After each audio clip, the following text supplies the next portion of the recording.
শরীর দিয়ে একটা জ্যোতি বেরোচ্ছে। সব ঈশ্বর, উনি স্বয়ং ঈশ্বর, সেটা ওনারা সব বুঝতে পেরেছে। ওরা ঠাকুরের কল্পতরু হয়েছে। আজকে তোরা যে যার মনের বাসনা ঠাকুরের থেকে চেয়ে নেই। যে যার মনের বাসনা সেদিনে চেয়েছিল, সেই পুরো বাসনা তার পূর্ণ হয়ে গেছে। এটা হলো কলকাতার কাশীপুর অর্থাৎ কাশীপুর উদ্যানবাটি, যেখানে রামকৃষ্ণ দেব দেহত্যাগ করেছিলেন। তো ফাইনালি আমি চলে এসেছি কাশীপুর উদ্যানবাটি, কলকাতার কাশীপুর উদ্যানবাটি, যেখানে রামকৃষ্ণ দেব তার শেষ জীবনের কয়েকটা দিন এখানে কাটিয়েছিলেন। এই সেই জায়গা, এই সেই কল্পতরু বৃক্ষ। এই কল্পতরু বৃক্ষকে নিয়ে অনেক কাহিনী রয়েছে। এই যে এই কল্পতরু বৃক্ষটার সামনে আমি এখন দাঁড়িয়ে রয়েছি, এই কল্পতরু বৃক্ষটাকে নিয়ে একটা কাহিনী রয়েছে, যেটা আমি বলে দিচ্ছি। নাট্যকার গিরিশচন্দ্র ঘোষ রামকৃষ্ণ দেবকে বলেছিলেন তিনি আসলে মানুষ নন, ভগবানের একজন অবতার হিসেবে আমাদের কল্যাণের জন্য এসেছিলেন। তখন রামকৃষ্ণ দেব এই জায়গাতেই দাঁড়িয়ে বলেছিলেন তোমাদের চৈতন্য হোক। আর এই হলো সেই কল্পতরু বৃক্ষ যেখানে রামকৃষ্ণ দেব সমাধিস্থ হয়েছিলেন। এখানে এই বাগানগুলো খুব সুন্দরভাবে ফুল দিয়ে সাজানো রয়েছে। যেহেতু এখন শীতের সময় চলছে, তাই চারদিকটা খুব সুন্দর ফুল দিয়ে সাজানো হয়েছে। খুব সুন্দর এই বাগানটা। বাগান থেকে একটু দূরেই রয়েছে একটা বিল্ডিং, যেখানে রামকৃষ্ণ দেবের একটা ছবি রয়েছে। শোনা যায় এই বিল্ডিং এ রামকৃষ্ণ দেব স্নান করে বিশ্রাম করতেন। এই বিল্ডিংটাতে ভিডিও করার কোনো পারমিশন নেই, তাই ক্যামেরা এলাও নেই। দেখার জন্য ওখানে যাওয়া যেতে পারে, কিন্তু মহারাজ বললেন ওখানে ভিডিও করা যাবে না। শুধু আমাদের মতো ভারতীয়রা নয়, বাঙালিরা নয়, অনেক বিদেশ থেকেও অনেক মানুষ এখানে আসেন এই জায়গা দেখার জন্য।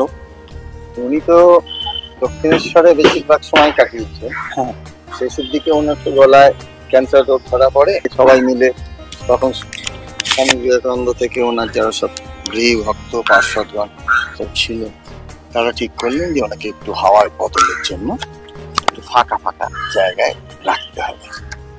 সেই সময় এই কাশীপুর উদ্যানবাটির যে বাড়িটা, এটা তো কাশীপুর উদ্যানবাটি পুরো একটা উদ্যান। দেখুন এইদিকে পুষ্করণী আছে, এদিকে একটা পুষ্করণী আছে। এই পুষ্করণী কিন্তু সব ঠাকুর এসে সব এখানে আসতেন। ঠাকুর এখানে ছিলেন শেষ জীবনের শেষ 1-1.5 বছর এরকম হবে, অসুখ যখন ধরা পড়ে। আর এখানেই দেহত্যাগ করেন। ওপরের যে ঘরটা, ওই ঘরটাতে ঠাকুর বাস করতেন। ওখানে ঠাকুর বাস করতেন এবং সব পার্শ্বদগণ ওনারা ভেতর দিয়ে সিঁড়ি ছিল, ঠাকুরকে সেবা যত্ন, ঠাকুরের ওখানে যাওয়া আসা, তো সব ঠাকুর বিশ্রামে রাখা, ডাক্তার আসতেন। তো সেই সব নিয়ে তখন ধুধু করছে ফাঁকা, আশেপাশে কিছু একটা হাওয়া বদলের জন্য এখানে আনা হচ্ছিল। কিন্তু শেষ নিঃশ্বাস উনি এখানেই ত্যাগ করেছিলেন। আর সারদা মা এখানেই বাস করতেন। ওনাকে যেরম যেরম পথ্য দেওয়ার, খাবার দাবার সব নিচে করে ওনাকে পরিবেশন করতেন। আর একবার হয়েছিল কি, এখানে সেই বছরের 1 জানুয়ারিতে উনি কল্পতরু হয়েছিল। কল্পতরু, সেখানে কি ওই আশীর্বাদ করি তোমাদের চৈতন্য হোক। এই চৈতন্য মানে ঈশ্বর চৈতন্য তোমাদের মধ্যে জাগ্রত হোক, সেই চৈতন্য হোক। এই চৈতন্য সাধারণ চৈতন্য নয়, আম গাছের গোড়ায় ওইখানটায় উনি এইভাবে সেই যেভাবে দাঁড়ান, ওই যে এ করে, হ্যাঁ ওই যে ওনার ভাবে ওখানে আছে, হ্যাঁ ওই ছবিটা ওখানে আছে না, ওই ভাবে উনি এখানে দাঁড়িয়ে এরকম ভাবে নিয়ে আশীর্বাদ করছেন। আর গৃহী ভক্ত তারা সব ঘিরে ধরে, তারা অনুভব করছে ঈশ্বরকে দেখছে, ওনার মুখ দিয়ে শরীর দিয়ে একটা জ্যোতি বেরোচ্ছে। সব ঈশ্বর, উনি স্বয়ং ঈশ্বর, সেটা ওনারা সব বুঝতে পেরেছে। ওরা ঠাকুরের কল্পতরু হয়েছে। আজকে তোরা যে যার মনের বাসনা ঠাকুরের থেকে চেয়ে নেই। যে যার মনের বাসনা সেদিনে চেয়েছিল, সেই পুরো বাসনা তার পূর্ণ হয়ে গেছে। যার মনে যা যা বাসনা ছিল। কল্পতরু মানে ঠাকুর ঈশ্বর রূপে কল্পতরু। উনি ঠাকুরকে দেখছেন, শরীর দিয়ে অভাবে মনের বাসনা যা যা হয়েছে, কল্পতরু যা চেয়েছে উনি সেইটাই লোককে যে যা চেয়েছে সব পেয়ে গেছে। সেই জন্য কল্পতরু খুব বড় অংশ। এইখানকার সব থেকে বড় ওই কল্পতরু হয়েছিল। এছাড়া ছোটখাটো ঠাকুর পেছন দিক থেকে এসে ওইখানে একটা ভেতরে ওইটা দিয়ে ঢুকে একটা খেজুর গাছ, তখনকার দিনের খেজুর গাছ, সে খেজুর গাছে কাঁকড়ো সাপ ছিল। তা ওনার যে শিষ্যরা স্বামীজি থেকে শুরু করে, ওরা হলো খেজুর রস খাবো বলে খেজুর রসে উঠতেই যাবে। উনি ওপর থেকে তখন অসুস্থ, নড়তে পারছেন না, চলতে পারছেন। উনি হঠাৎ কি শক্তি সঞ্চয় করে এসে গোখরো সাপটাকে সরিয়ে দিয়ে সরে যাচ্ছেন, যে এরা নরেন বিলেরা এখানে এসে খেজুর রস খাবে বলছিল, আমি তার আগে শুনতে পেয়ে এসে সরিয়ে দিল, গোখরো সাপটাকে সরিয়ে দিল। সারদা মা সেটা সাক্ষী। এই ভবনে রাখা রয়েছে ঠাকুর রামকৃষ্ণের কয়েকটি ছবি এবং সেই খেজুর গাছকেও এখানে সংগ্রহ করে রাখা রয়েছে। যেমন প্রবেশ করেই এখানে আমরা দেখতে পাবো সেই যে খেজুর গাছটি যেখানে গোখরো সাপ ঠাকুর রামকৃষ্ণ সরিয়েছিলেন, সেই গাছটি আমাদেরকে দেখানোর জন্য এখনো রাখা রয়েছে এবং তোমাদের চৈতন্য হোক সেই ছবি এখানে রামকৃষ্ণদেবের এখনো রাখা রয়েছে। এবং এই দিকেই রয়েছে ঠাকুর রামকৃষ্ণের দেহত্যাগ করার সেই সময়কার ছবি, যেখানে স্বামীজি নিজেও রয়েছেন। আর এইদিকে রয়েছে তখনকার সময় রামকৃষ্ণদেবের যে কাশীপুর উদ্যান বাটির এই বাড়িটা কেমন ছিল সেই ছবিটা এখানে রাখা হয়েছে। এখানে ভক্তরা আসে, এখানে লেখাই রয়েছে এখানে বসে সাংসারিক কথা আলোচনা করবেন না, ঈশ্বরের চিন্তা করবেন। এই জায়গাটি খুবই শান্ত একটা জায়গা।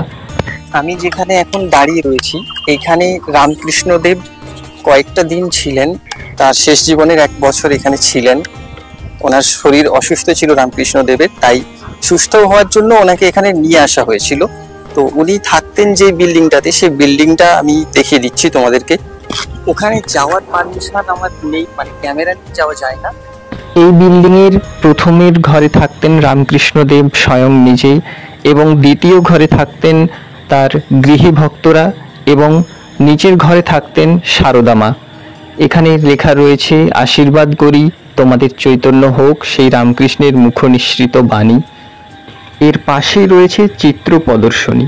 এই জায়গাটাতে রামকৃষ্ণদেব সম্পর্কে অনেক কিছু কথা লেখা রয়েছে, সেগুলো দেখিয়ে দিচ্ছি। এখানে রামকৃষ্ণদেবের জীবনে ঘটে যাওয়া সমস্ত ঘটনাগুলি এখানে ছবির আকারে আমাদেরকে বোঝানো হয়েছে। যেমন দক্ষিণেশ্বরের প্রথম তিনি আগমন করেছিলেন বা আরও অন্যান্য যে ঘটনাগুলি ওনার জীবনে ঘটেছিল সেগুলো খুব সুন্দরভাবে ছবির আকারে আমাদেরকে বোঝানো হয়েছে। তোমরা এখানে আসলে অবশ্যই একবার এই জায়গাটা দেখে নিও। এই চিত্র প্রদর্শনীর পাশেই রয়েছে মেডিটেশন রুম অর্থাৎ ধ্যানঘর, যেখানে স্বামীজি তার গৃহী ভক্তদেরকে নিয়ে শিবরাত্রি পালন করেছিলেন। এই বিল্ডিং এর ওপরে যাওয়ার জন্য 3টে সিঁড়ি রয়েছে। সামনের দিকের একটা সিঁড়ি এবং বাম দিকের একটা সিঁড়ি রয়েছে এবং এর ভেতর দিয়ে একটা সিঁড়ি রয়েছে যেটা সেগুন কাঠের সিঁড়ি। দেখো এখানে লেখা রয়েছে রামকৃষ্ণ দেব থাকতেন ওপরের ঘরে আর নিচে থাকতেন সারদা মাতা, আর মাঝের ঘরে থাকতেন ঠাকুরের গৃহ সন্তানেরা থাকতেন। এগুলো লেখা রয়েছে এখানে। আমি এখন যে জায়গাতে দাঁড়িয়ে রয়েছি এখানে সারদা দেবী রামকৃষ্ণ দেবের জন্য রান্না করতেন, এটা রান্নাঘর ছিল। এখন সেই জায়গাটা লাইব্রেরি করে দেওয়া হয়েছে। এখন বর্তমানে এই রুমটি হয়েছে লাইব্রেরি, অর্থাৎ এখানে পুস্তক সামগ্রী রাখা রয়েছে এবং এই ডান দিকের রুমটি হয়েছে রান্নাঘর অর্থাৎ রান্নাবাড়ি, যেখানে সারদা মা রামকৃষ্ণ দেবের জন্য রান্না করে উপরের ঘরে এখান থেকে রান্না করে নিয়ে যেতেন। এই মন্দির থেকে হয়ে এই রাস্তা ধরে যেতে, ওখানে পুকুর আছে না, ওখান থেকে মন্দির থেকে বেরিয়ে পুকুর থেকে চান টান করে আবার নিজের ওই ঘরে যে আরাম করতে। তবে এখানে যখন খুশি আসা যায় না, এখানে সকাল 8টা থেকে 11:30 পর্যন্ত গেট খোলা থাকে। হ্যাঁ, তারপর আবার খোলা হয় 6টা বা 5:30 এরকম সময় থেকে খোলা হয় রাত্রি 8টা পর্যন্ত। প্রতি নতুন বছরে প্রথম জানুয়ারি মাস থেকে কিন্তু কল্পতরু উৎসব এখানে পালন করা হয়, আর সেই সময় কিন্তু অত্যন্ত সুন্দর এই জায়গাটা আনন্দ মুখরিত হয়ে ওঠে। তোমরা যারা অনেক দূর দূর থেকেও আসতে চাও অবশ্যই এখানে আসো আর এই কল্পতরু উৎসবে অংশগ্রহণ করো। খুব ভালো লাগবে, খুব সুন্দর লাগবে এই পরিবেশটা। জানুয়ারি মাসের প্রথমেই এই কল্পতরু উৎসব পালন করা হয়। কাশীপুর উদ্যান বাটি রামকৃষ্ণ মঠের এই ক্যাম্পাসটা একবার তোমাদেরকে দেখিয়ে দিই। ভীষণ বড় ক্যাম্পাস এবং অত্যন্ত শান্ত পরিবেশ। আর তোমরা যখন এখানে গাড়ি বা অন্যান্য যানবাহন নিয়ে আসবে তোমরা এই জায়গাটাতে পার্কিং করে রাখতে পারো। এই মঠে রয়েছে প্রতিদিন বিনামূল্যে ভোগ প্রসাদের ব্যবস্থা।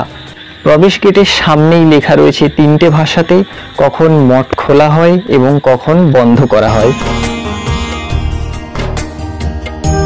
আমি যেহেতু ঘাটাল থেকে জার্নি শুরু করেছি, তাই আমি কলকাতা স্টেশনগামী বাস ধরে চিড়িয়ামোড় চলে এসেছি। চিড়িয়ামোড়ে বাস থেকে নেমে আমাকে রোড ক্রস করে সোজা চলে যেতে হবে অটো স্ট্যান্ডে। এই রোডটা ক্রস করেই রোডের উল্টো দিকেই রয়েছে অটো স্ট্যান্ড। যে কোনো একটা অটোতে চড়ে বসবো।